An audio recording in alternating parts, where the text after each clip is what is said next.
Kolkata case में आज एक बेहद महत्वपूर्ण और चौंकाने वाला खुलासा हुआ है जिसने पूरे देश को हिलाकर रख दिया है। प्रिंसिपल संदीप घोष की पत्नी ने एक ऐसा बयान दिया है जिससे इस जघन्य अपराध का रहस्य सुलझ गया है। उनके बयान के बाद सीबीआई ने तुरंत और निर्णायक कार्रवाई की है। सीबीआई ने ऐलान किया है कि अब वे सबूत इकट्ठा करने की बजाय सीधे संदिग्धों की गिरफ्तारी करेंगे। संदीप घोष की पत्नी ने खुलासा किया कि डॉक्टर बिटिया के साथ किए गए अत्याचारों की भयावहता का खुलासा हुआ है। उनके बयान में उल्लेखित विवरण ने सभी को झकझोर कर रख दिया है। डॉक्टर बिटिया के पैरों को चीरा गया, हाथों को तोड़ा गया और गले को दबाया गया। यह खबर सुनने के बाद हर व्यक्ति के दिल को गहरा धक्का लगा है। सीबीआई की इस नई दिशा निर्देश के बाद यह मामला अब एक निर्णायक मोड़ पर पहुंच गया है। आज आपको एक ऐसा खुलासा जानने को मिलेगा जो पहले कभी नहीं सुना होगा।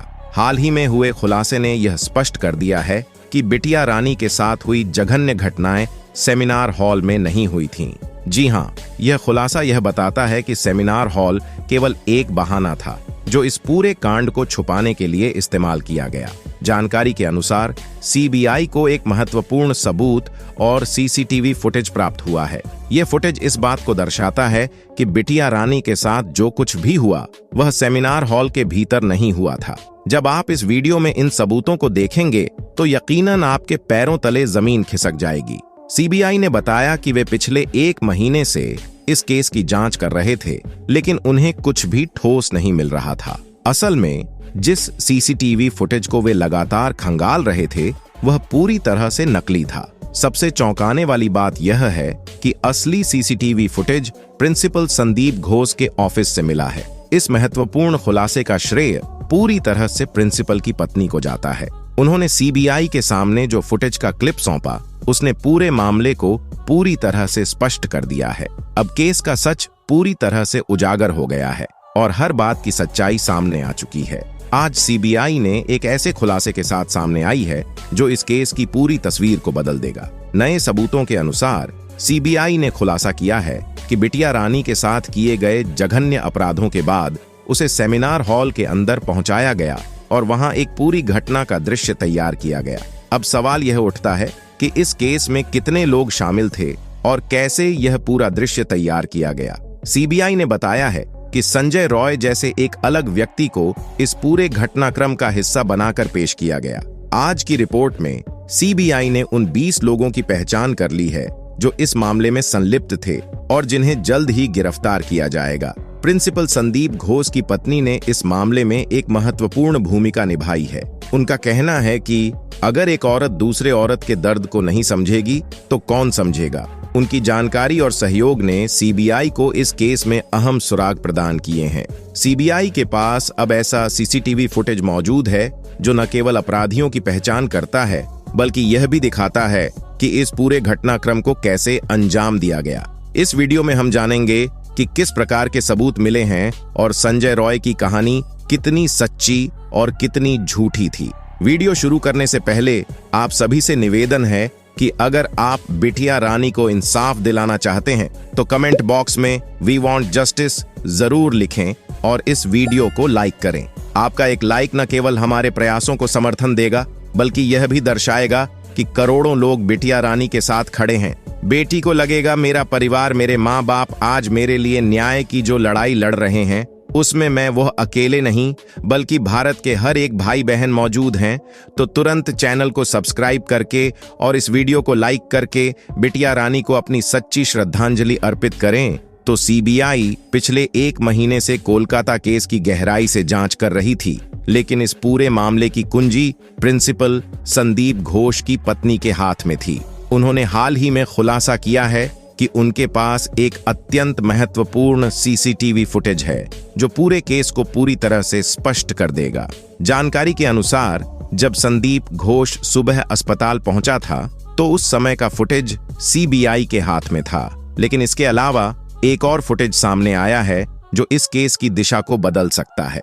रिपोर्ट से पता चलता है कि बिटिया रानी के साथ किए गए जघन्य अपराध वास्तव में सेमिनार हॉल में नहीं हुए थे। सीबीआई ने हॉल की पूरी जांच की और वहां जो दृश्य पाए गए वे इस धारणा को मजबूत करते हैं कि घटना हॉल में नहीं घटी थी इस नए फुटेज के आधार पर सीबीआई ने खुलासा किया है कि हॉल में केवल ऐसा दृश्य तैयार किया गया था जिससे यह आभास हो कि सारी घटनाएं यहीं पर घटी हों। अब इस फुटेज के माध्यम से सीबीआई के पास वह सबूत हैं जो इस केस की सच्चाई को उजागर करेंगे और पूरा मामला स्पष्ट हो जाएगा। सीबीआई के सामने पेश किए गए सबूत संजय रॉय को फांसी की सजा दिलवाने के लिए पर्याप्त नहीं थे, जिससे जांच एजेंसी दुविधा में थी कि आखिर ऐसा क्या है जो इस केस में छूट रहा है। अब एक नई और महत्वपूर्ण जानकारी सामने आई है जो पूरे मामले की तस्वीर को बदल सकती है। रिपोर्ट्स के अनुसार बिटिया रानी के साथ किया गया जघन्य अपराध सेमिनार हॉल में नहीं बल्कि प्रिंसिपल संदीप घोष के ऑफिस के अंदर हुआ था। जैसे ही यह अपराध ऑफिस के अंदर हुआ, बिटिया रानी को तुरंत खींचकर सेमिनार हॉल में ले जाया गया। वहां एक जानबूझकर तैयार किया गया दृश्य स्थापित किया गया ताकि यह प्रतीत हो कि सारी घटनाएं हॉल में घटी हों। ऑफिस को पूरी तरह से धोने और साफ करने के लिए पानी, फिनाइल और अन्य केमिकल्स का इस्तेमाल किया गया। पूरी रात इसे अच्छे से धोया गया और फिर सेमिनार हॉल में एक नकली दृश्य तैयार किया गया, जैसे एक फिल्म की सेटिंग होती है। संदीप घोष ने संजय रॉय को इन जघन्य कार्यों को अंजाम देने के लिए प्रेरित किया, जिसमें बिटिया रानी को पीटना, उसके अंगों को तोड़ना और अन्य अमानवीय कृत्य शामिल थे। संजय रॉय को इन कार्यों का अभ्यास कराया गया ताकि वह जांच के दौरान सही विवरण दे सके। इसके बाद जब सीबीआई ने जांच की तो उन्हें संजय रॉय के कथनों के आधार पर यह सत्यापन प्राप्त हुआ कि हाँ, यह सब कार्य सही तरीके से किए गए थे। संदीप घोष ने इस केस के पोस्टमार्टम रिपोर्ट आने से पहले ही दुनिया को यह बताने का प्रयास किया कि यह एक आत्महत्या का मामला है ताकि मामले की सच्चाई को छुपाया जा सके।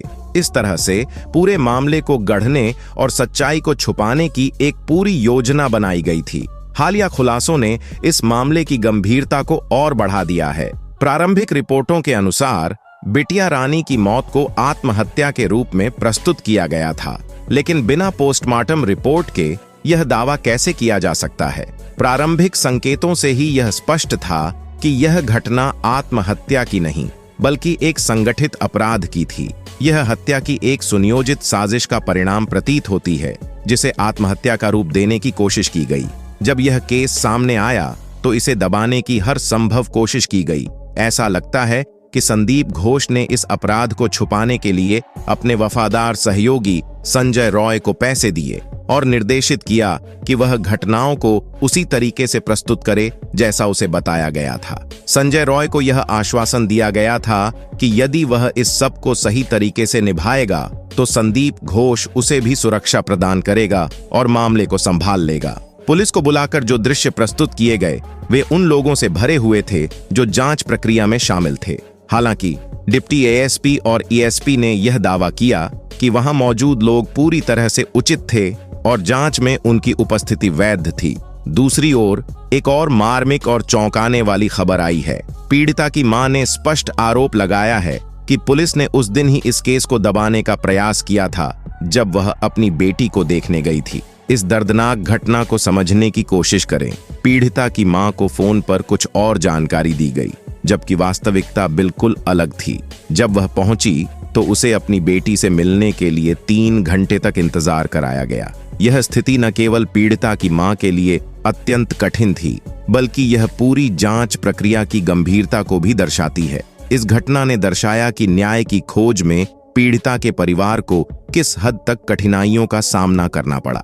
जब पीड़िता की मां को अंततः अपनी बेटी से मिलने की अनुमति मिली तो भी उसे केवल सीमित समय के लिए मिल पाने की अनुमति दी गई, जिससे वह अपनी बेटी की स्थिति का पूरी तरह से अवलोकन नहीं कर सकी। इसके बाद एक सुनियोजित प्रयास के तहत यह झूठ फैलाया गया कि बिटिया रानी के साथ कोई जघन्य अपराध नहीं हुआ था और यह घटना आत्महत्या का परिणाम थी। लेकिन एक मां की दृष्टि से यह विश्वास करना असंभव था। पीड़िता की मां ने बताया कि जब उन्होंने अपनी बेटी से आखिरी बार बात की थी तो वह खुश और स्वस्थ थी।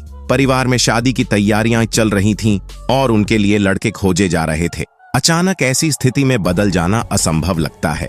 जब पीड़िता की मां ने पुलिस की कार्रवाई पर सवाल उठाया तो यह सामने आया कि पुलिस ने परिवार पर दबाव डाला कि वे इस केस को दबा दें। पुलिस द्वारा परिवार को पहले रफा दफा करने के लिए दबाव डाला गया और जब यह प्रयास विफल रहा तो पुलिस ने एक साधारण पेपर पर साइन कराने की कोशिश की, जिसे परिवार ने फाड़कर पुलिस के सामने फेंक दिया। इस घटनाक्रम ने स्पष्ट कर दिया कि पुलिस मामले को दबाने के लिए सक्रिय रूप से प्रयास कर रही थी और पीड़िता के परिवार ने इस दबाव का विरोध किया। अब यह सोचने की बात है कि अगर प्रिंसिपल संदीप घोष का इस मामले में सीधा हस्तक्षेप नहीं होता तो एक मामूली कर्मचारी या नौकर को बचाने की कोशिश क्यों की जाती।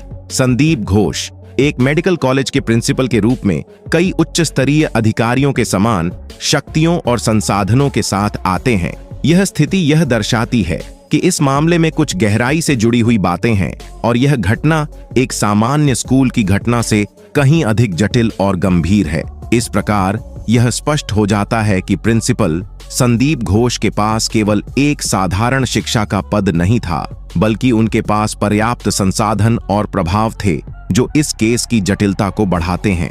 यह मामले की गंभीरता को स्पष्ट रूप से इंगित करता है और यह भी दिखाता है कि इस केस में किसी शक्तिशाली व्यक्ति के बिना ऐसा साथ दिए ऐसा संभव नहीं था। एक मेडिकल कॉलेज का प्रिंसिपल अपने संस्थान के एक वॉलंटियर के लिए इतना बड़ा जोखिम क्यों उठाएगा, यहाँ तक कि पुलिस पर दबाव डालकर पैसे देकर उसे बचाने की कोशिश करेगा और केस को रफा दफा करने के प्रयास करेगा।